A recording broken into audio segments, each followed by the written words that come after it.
먼저 이렇게 하나님의 말씀으로 교제를 나눌 수 있는 기회 주신 하나님께 영광 돌리고, 또 초대해 주신 우리 박 목사님과 또 우리 당회 장로님들께 감사를 드립니다. 제가 정말 우리 박 목사님을 좋아하거든요. 좋아할 뿐 아니라 제가 누구를 이렇게 부러워하는 편이 아닌데 부러운 점이 너무 많아요. 일단 목소리가 성우입니다. 일단 설교자는 저런 목소리여야 되는데, 이런 생각을 제가 울산에 와서 처음 들었던 목사님이고, 또 인품이 너무 좋으셔가지고 함께 교제하다 보면 저도 정말 편안해지는 것 같은, 그래서 좋은 목회자와 함께 목회하시는 우리 공동체로 우리 하나님을 섬기시는 연포교회 참 좋겠다라는 생각. 오늘 와보니까 진짜 좋네요. 이 오후 예배 1시 반이다. 저는 한 반은 이루고 계실 줄 알았거든요. 밥 먹고 이제 막 졸릴 때잖아요. 근데 다 눈을 뜨고 한 분 정도 아까 눈 감고 이렇게 계시는데 너무너무 좋고, 하나님이 굉장히 기뻐하시겠다. 찬양도 또 5, 6, 7 여전도에 가장 젊은 여전도에 맞죠? 네, 찬양 제가 따라 불렀습니다. 너무너무 감사하고 그 젊음 찬양대로 하나님 앞에 드릴 수 있으셨으면 좋겠습니다. 네. 제가 설교 제목을 이렇게 잡아봤습니다. 왜 신앙생활에 기쁨이 없을까? 왜? 한 노 철학 교수가요, 첫 수업 시간인데 학생들 앞에 서서 아무 말 않고 이렇게 칠판에다가 큰 글씨로 한 단어를 딱 영어로 썼습니다. 뭐라고 썼냐면 why, 물음표 하나. 그 단어를 썼어요. 철학을 한 단어로 표현을 한 겁니다. 그 노 교수 생각의 철학은 why, 왜냐고 묻는 게 철학이다, 이렇게 정의를 내린 거죠. 예를 들어서 여러분, 왜 내가 존재하는가? 왜 이 세상에 뭔가가 존재하는가? 여기서 이제 철학의 본가인 존재론, 형이상학 이런 게 나옵니다. 왜 옳고 그름이 있는가? 왜 도덕적이어야 하는가? 여기서 이제 철학의 본가인 윤리학이 나옵니다. 그리고 왜 어떤 믿음은 다른 믿음보다 정당한가? 왜 뭔가를 알려고 하는가? 여기서 인식론이라는 게 나옵니다. 그러니까 여러분, 철학뿐이 아니죠. 과학도 마찬가지입니다. 왜 사과는 하늘로 던졌는데 올라가지 않고 땅으로 떨어질까? 그것도 비스듬히 떨어지지 않고 똑바로 떨어질까? 여기서 이제 물리학의 만륜력의 법칙, 뉴턴이 발견한 이게 나왔죠. 왜 인간은 새처럼 날 수 없는 걸까? 이 질문에서 라이트 형제가 비행기를 발명했습니다. 우리 주부들 여기 많이 계시는데 왜 청소기는 다 먼지 주머니를 달고 있어야 될까? 이 질문에서 뭐가 나오냐면 다이슨이 나왔어요. 다이슨이.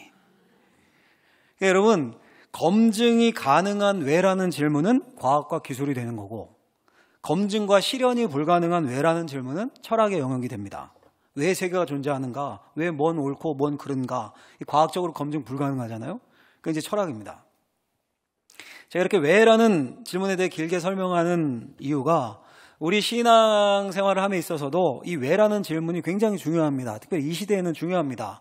5, 6, 7 여전도에 이제 50 이하 젊은 여전도회로 제가 알고 있는데, 옛날 분들은요, 한 세대 전만 해도 통했습니다. 무조건 예수 믿어야 된다. 예수 천당 불신지옥 통했어요. 근데 요즘은 안 통합니다.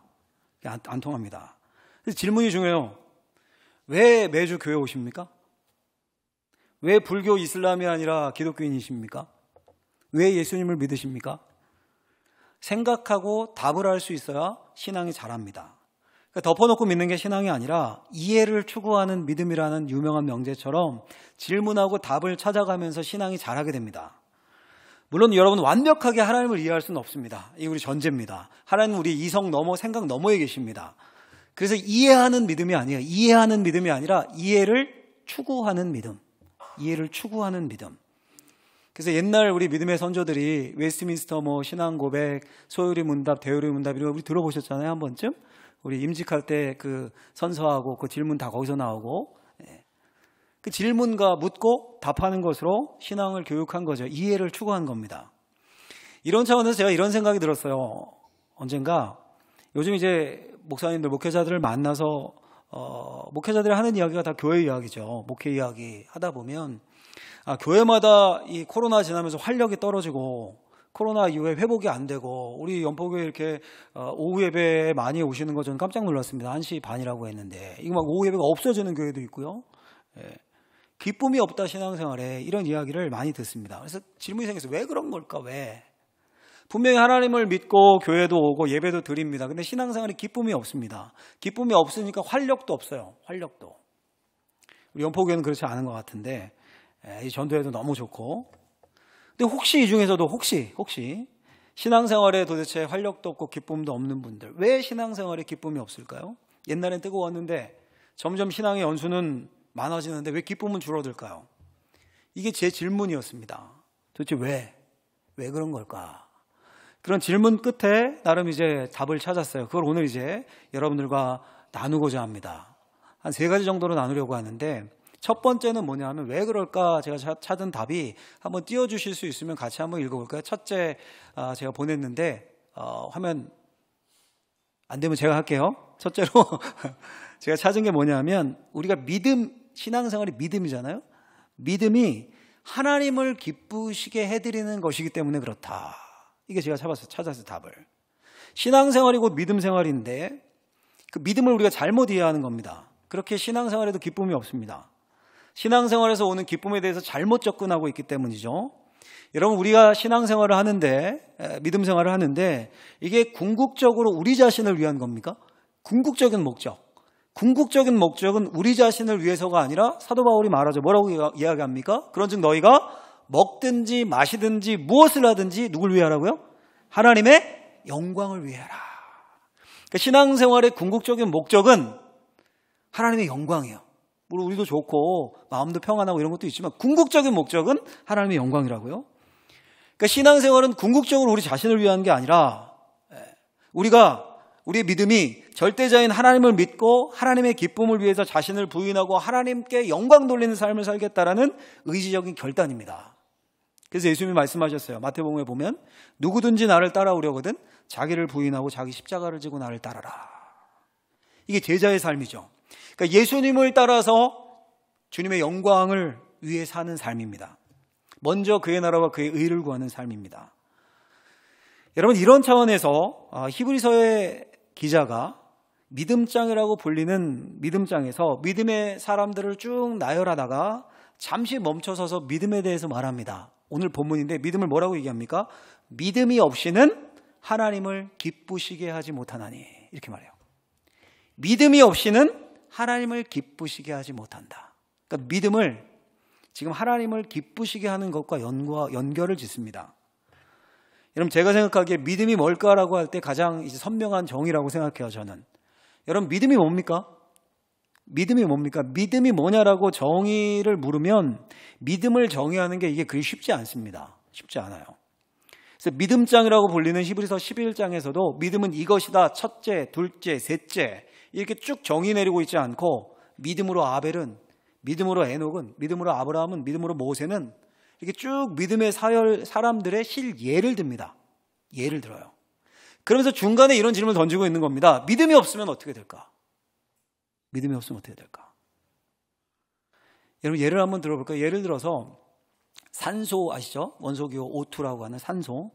산소가 뭘까요? 정의를 한번 내려보신다면 산소가, 제가 몰라서 인터넷 백과사전을 뒤져봤습니다. 근데 이렇게 나오더라고요. 산소 한번 들어보십시오. 들으면 이해되실 거예요. 산소는 원자 번호가 8로 적색 거성의 내부에서 탄소의 핵이 헬륨의 핵인 알파 입자와 융합해서 만들어진 원소이다.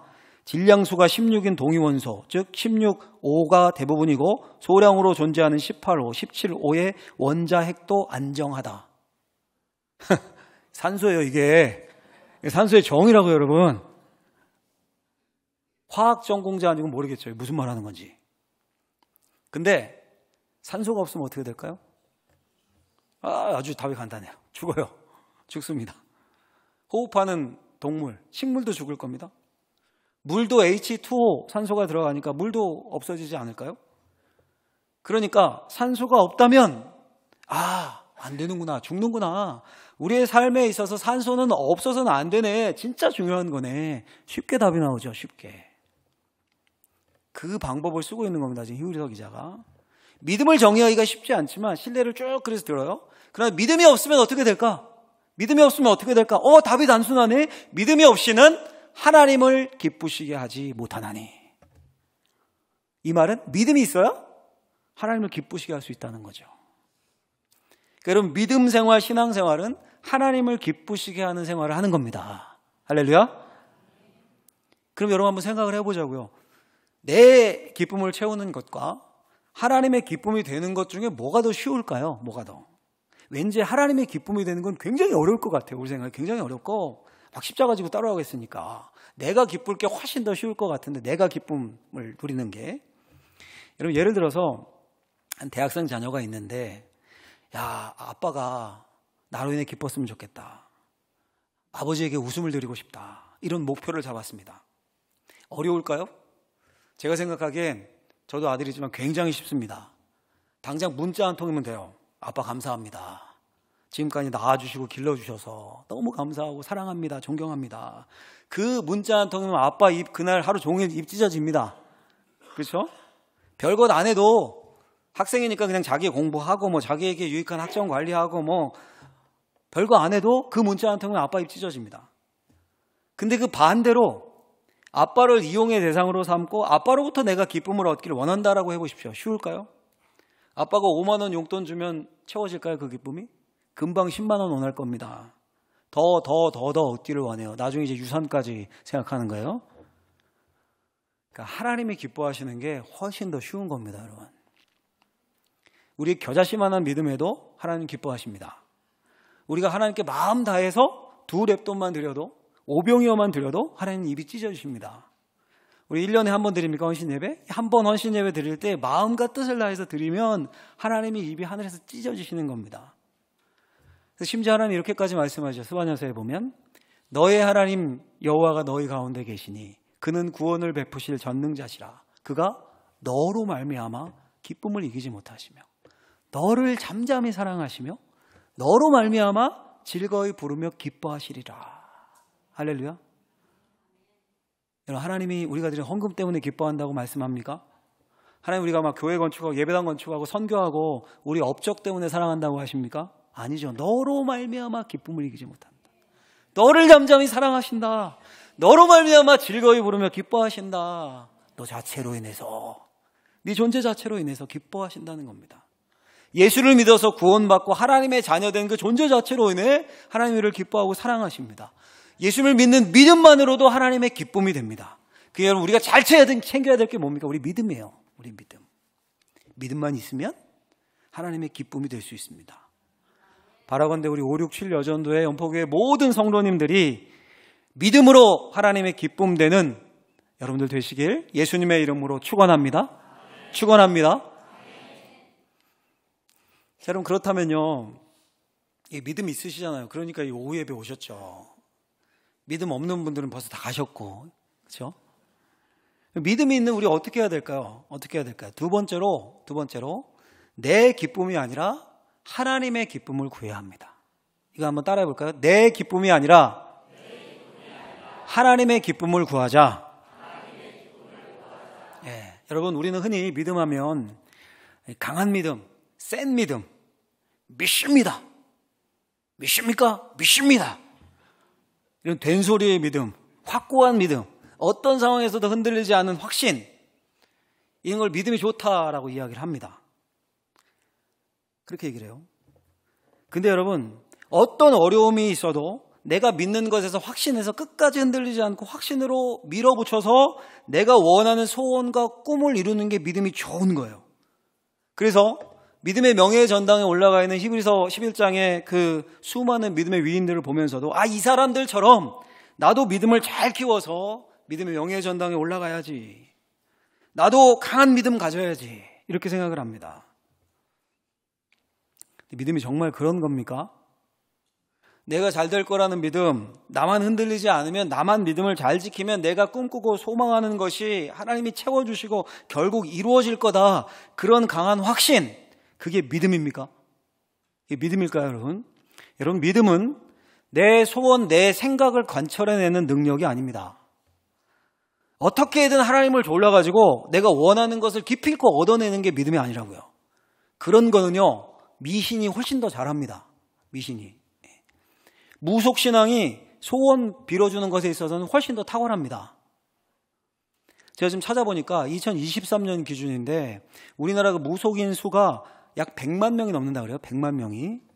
우리 개신교회 목회자들, 목사님, 천주교회 신부님, 불교 스님 이런 성직자를 전부 합쳐도 20만 명이 안 된다고 그래요. 그러니까 무속인이 5배가 넘는 겁니다. 5배가. 10년 새 2배가 늘었다고 합니다. 무속인의 수가.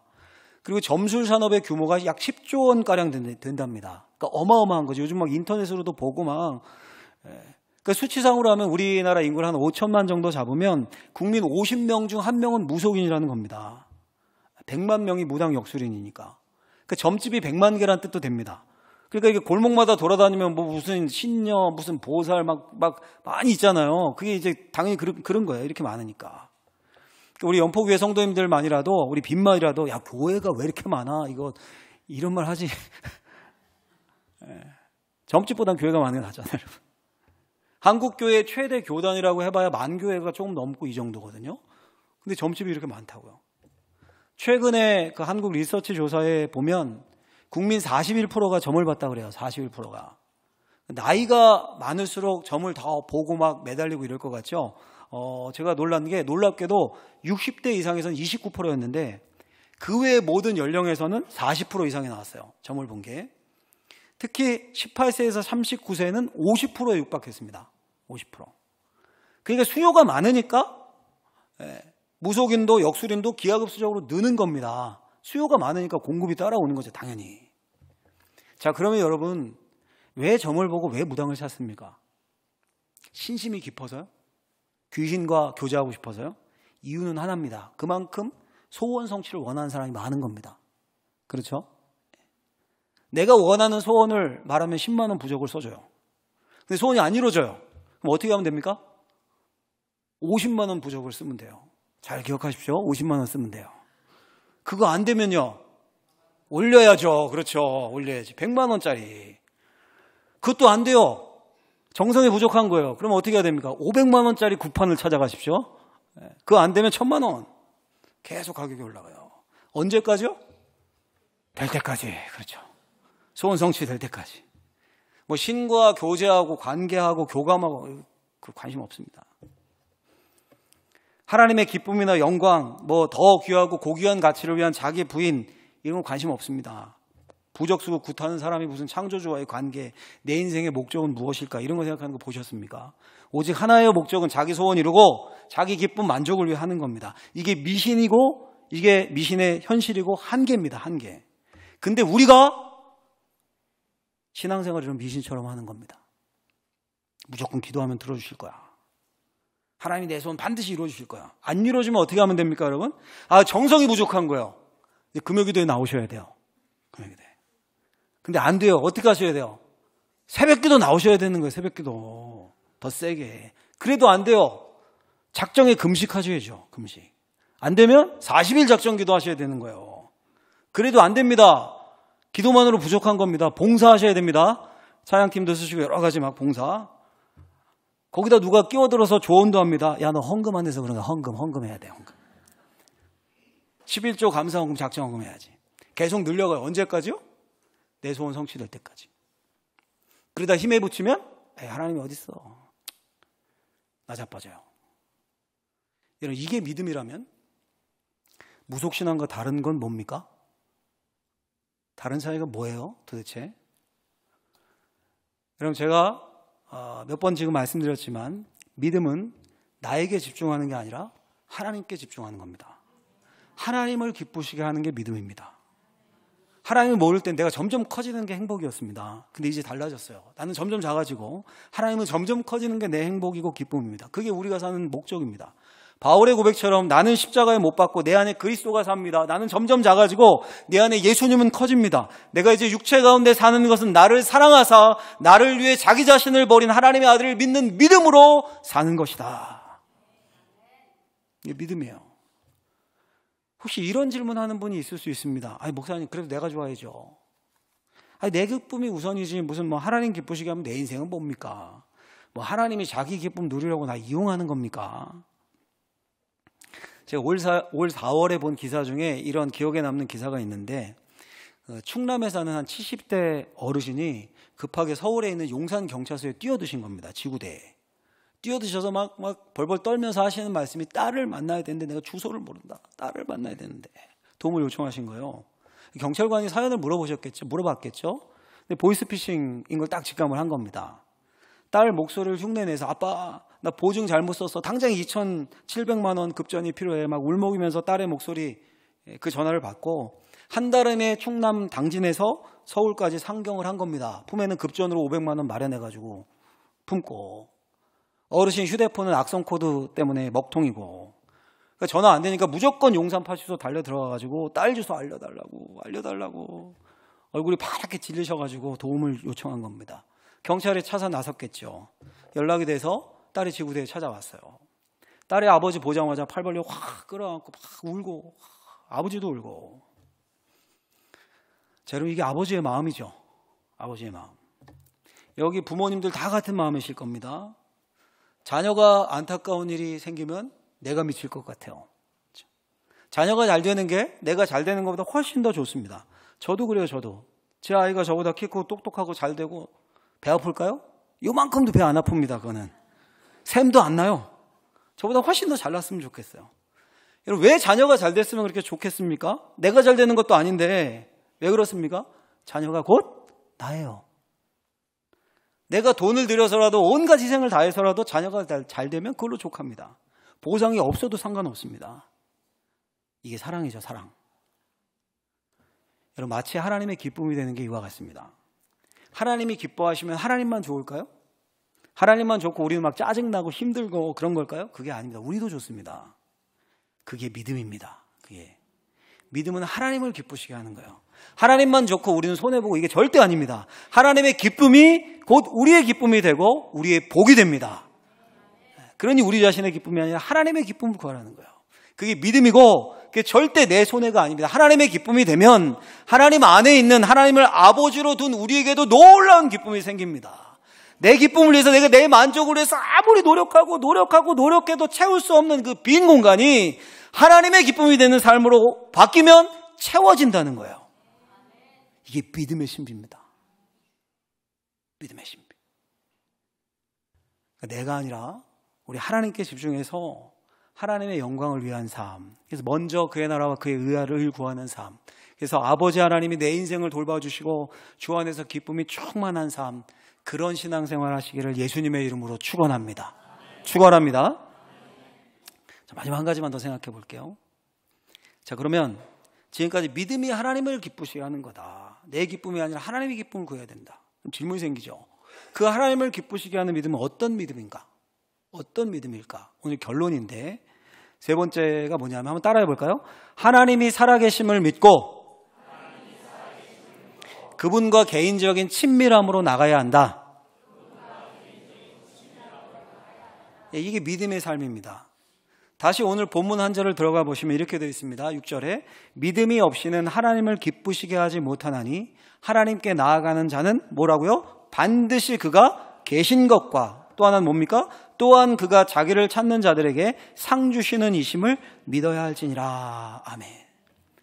지금 하나님을 기쁘게 해드리는 믿음에 지금 두 가지 전제가 나옵니다. 하나는 반드시 그가 계신 것과 반드시 그가 계신 것을 믿어야 돼요. 두 번째, 또한 그가 자기를 찾는 자들에게 상 주시는 이심을 믿어야 한다. 이게 무슨 말일까요? 하나님이 자기를 찾는 자들, 왜 찾습니까? 하나님과 개인적인 친밀한 관계를 맺기 위해 찾습니다. 그런 자들에게 상을 주십니다. 상을 단체로 주십니까? 자기를 찾는 자들, 각자 개인에게 주신다는 거예요. 이 말은 하나님과 개인적인 관계를 갖기 위해 노력해야 된다는 겁니다. 자, 여러분 성경은 분명히 연속성이 있죠. 오늘 본문 한 절이 아무것도 없는데 그냥 딱 공중에 이 구절만 띄워놓은 게 아니죠. 앞과 뒤와 연결이 되겠죠. 앞에 5절과 함께 이해가 돼야 되는데 5절을 보면 이렇게 되어 있습니다. 믿음으로 에녹은 죽음을 보지 않고 옮겨졌으니 하나님이 그를 옮기심으로 다시 보이지 아니하였느니라. 그는 옮겨지기 전에 하나님을 기쁘시게 하는 자라 하는 증거를 받았느니라. 그러니까 믿음으로 에녹을 말하면서 오늘 우리가 읽은 본문 한 절 6절을 이야기한 거예요. 7절부터는 믿음으로 노아는 새로운 단락의 시작이죠. 그러니까 믿음으로 에녹은 죽음을 보지 않고 하늘로 옮겨졌습니다. 그리고 그 전에 에녹이 하나님을 기쁘시게 하는 사람이다라고 확증을 받았다는 겁니다. 그럼 그 에녹의 믿음이 어떤 믿음인가? 먼저 에녹은 하나님이 살아계심을 확실히 믿었다는 겁니다. 그게 전부입니까? 하나님의 존재를 믿는 건 시작이죠. 야고보서에 보면 귀신들도 하나님을 믿고 떤다라고 말합니다. 귀신도 하나님 계시면 안다는 거예요. 믿는다는 겁니다. 그러니 하나님은 자신의 존재를 인정하는 믿음만으로 만족하지 않으십니다. 하나님이 원하시는 건 뭡니까? 에녹이 뭘로 그 믿음을 확증받았습니까? 창세기로 돌아보면 우리가 잘 아는 말씀이 나오죠. 에녹이 하나님과 어떻게 했다고요? 동행하였더니. 창세기 5장이요. 에녹이 하나님과 동행하였더니 하나님이 그를 데려가심으로 세상에 있지 아니하였더라. 창세기 5장이 족보입니다. 누가 누구를 낳았고 얼마를 살다가 죽었다. 계속 그게 쭉 이어지는데 그 가운데 툭 튀어나와서 특별한 인생이 나오는데 그게 에녹이라는 거예요. 낳고 살고 죽었더라. 그게 전부였는데 에녹은 다른 인생을 살았다. 하나님을 기뻐하시는, 하나님을 기쁘게 하는 인생이었다. 그 핵심이 하나님과 동행하였더니 함께 걸었다는 겁니다. 하나님과. 여러분, 동행을 하려면 적어도 3가지가 충족돼야 됩니다. 첫 번째는 목적지가 같아야 돼요. 목적지가 다르면 동행할 수가 없잖아요. 그렇죠? 에녹이 하나님과 목적지가 같았다는 겁니다. 저 하늘, 그의 목적지였어요. 또 둘째는 마음과 뜻이 맞아야 됩니다. 마음 안 맞으면 동행 못합니다. 싸움만 하고 있으면 마음 안 맞는다고. 하나님과 에녹이 마음과 뜻이 맞은 거예요. 세 번째는 동행자의 의견에 자신의 의견을 조화시킬 희생과 절제가 필요합니다. 동행해서 여행 한번 가보십시오. 심지어 가족여행에서도 의견 충돌이 있습니다. 저희 식구가 4명인데요. 저희 집에 저랑 아내, 또 아내가 하나예요. 그래서 아내, 그리고 이제 아들 둘, 이렇게 4명인데 이 공공의 목적으로 같이 나갈 때가 있습니다. 외식하자. 차에서 난리가 납니다. 먹고 싶은 메뉴가 다 달라요. 저희 아내는 한식파거든요. 한식파. 첫째는 스파게티 이런 거 좋아해요. 어젯밤 10시에도 지가 스파게티 만들어서 먹고 있더라고요. 둘째는요, 그런 거 별로 안 좋아해요. 감자탕 이런 거 먹자 그럽니다. 저는 제가 유일하게 좋아하는 메뉴가 수제 햄버거예요. 저는 햄버거 먹자 그래요. 다 달라요. 결국 누군가는 자기 생각을 접어야 다른 사람의 의견을 받아들여야 밥 먹는 겁니다. 아니면 밥 못 먹어요. 각자 찢어져서 해결해야지. 동행이 깨지는 겁니다. 근데 에녹이 하나님과 동행했대요. 함께 걸었어요. 그 말은 자기 생각을 온전히 접고 하나님의 뜻에 순종했다는 의미입니다. 하나님의 뜻에 자신의 삶을 맞췄어요. 이게 하나님과 동행한 에녹이고 하나님을 기쁘시게 했던 에녹의 믿음이에요. 자, 이제 설교 다 했습니다, 여러분. 다시 우리 설교 제목 처음 질문으로 한번 돌아가 보죠. 왜 신앙생활, 믿음생활에 기쁨이 없을까요? 왜? 답을 찾으셨습니까? 믿음으로 내가 기쁘고 믿음으로 내 소원을 이루고 이렇게 믿음을 생각했기에 기쁨이 없습니다. 믿음을 내 중심으로 가두고 그렇게 교회 다니기에 수십 년 신앙생활 했는데도 기쁨이 없습니다. 물론 때로 내 원대로 이루어질 때가 있어요. 근데 항상 그렇습니까? 하나 소원 해결되면 또 소원이 생기는데 또 필요가 생기는데요. 근데 그게 늘 내가 원하는 대로 채워지던가요? 하나님이 그렇게 해주십니까? 아니요, 아닐걸요. 그래, 안 되면 금방 기쁨이 사라져요. 이게 우리의 모습 아닙니까? 그러니까 오늘 분명히 답을 얻고 믿음을 다시 재정의하시고 다시 생각하셨으면 좋겠습니다. 믿음은 나 중심이 아니라 하나님 중심입니다. 믿음은 하나님을 기쁘시게 하는 겁니다. 히브리서 기자가 믿음이 없이는 하나님을 기쁘시게 하지 못하나니 하고 나서 바로 이렇게 말해요. 하나님께 나아가는 자는, 믿음이 있는 자는 하나님께 나아간다는 거예요. 왜 나갑니까? 하나님이 우리의 인생의 목적이 되기 때문입니다. 돈도 성공도 무병장수도 그의 어떤 소원도 내 믿음의 대상이고 내 인생의 목적이 아니라 하나님이 내 인생의 목적이고 내 믿음의 대상입니다. 그 하나님과 동행할 때 대화하는 건 필수죠. 무건수행하면서 같이 길을 가지는 않잖아요. 반드시 대화가 들어가요. 그래서 믿음이 있는 사람은 하나님께 나아가 뭐 하는 겁니까? 대화 기도하는 겁니다. 내 소원 이루기 위해서 기도합니까? 하나님이 살아계심을 알기 때문에 그 하나님이 나를 인격적으로 대하시고 내가 말씀하심을 믿기 때문에 내가 그 안에 있으면 하나님의 기쁨이 되면 하나님이 내 삶에 보호막이 되실 것을 믿기 때문에 하나님의 영광을 위해서 기도합니다. 또 하나님이 하신 일로 인해서 기뻐해요. 우리를 구원하시고 우리 자녀 삼으셨어요. 이 주일 오후 1시 반에 많이 모이셨잖아요. 100명도 훨씬 넘는 것 같은데 우리를 한 자리에 모으셨어요. 우리가 생각이 바뀌어야 됩니다. 예수를 믿고 하나님의 자녀가 된 것을 너무 굴러다니는 돌처럼 하찮게 생각하는 경향이 팽배해 있습니다. 지금도 이렇게 많은 분들이 예배드리고 있고 어디에나 가면 교회가 있고 전 세계 기독교인이 20억 명이 넘는다고 하는데 얼마나 흔합니까? 흔하지 않아야 뭔가 좀 귀하게 여기고 소중하게 여기고 감사하고 그러는데 이 예수 믿는 거 너무 쉽고 너무 흔한 것 같아요. 근데 여러분 정말 그럴까요? 정말 그럴까요? 제가 한번 찾아봤습니다. 인공지능에게 물어봤어요. 제가 지금까지 인류 역사상 지구상에 존재했던 인간의 수가 몇 명이었을까? 그랬더니 답을 이렇게 주더라고요. 약 81억 명이 현재 인구인데 지금이 인류 역사상 인구의 최고죠. 제일 많을 때 아닙니까? 근데 인구학자들의 추정 통계를 그 AI가 제 챗 GPT가 저한테 알려주는데 추정 통계에 따르면 약 1,080억 명에서 1,170억 명 사이로 추정한대요. 지금까지 나하고 죽었던 지구에 살았던 모든 사람들을 합하면. 그 중에 기독교인이 몇 명이었을까? 그 중에. 기원 후 4세기까지는 수백만 명에 불과했습니다. 기독교가 조금이었죠. 중세 이후에 폭발적으로 증가해서 중세 말기에 약 2억 명 정도 됩니다. 근대를 넘어 유럽, 아프리카, 아시아로 복음이 전파되죠. 근대 이후에 많이 늘어나요. 약 5억 명 정도라고 추정을 해요. 그리고 20세기가 넘어서 현재 약 20억 명이 된 거예요. 전체 기독교 인구가. 그럼 전 인류를 합쳐서 약 50억에서 많이 잡아야 60억이에요. 전체 살았던 인구 대비하면 5%도 안 됩니다. 5%.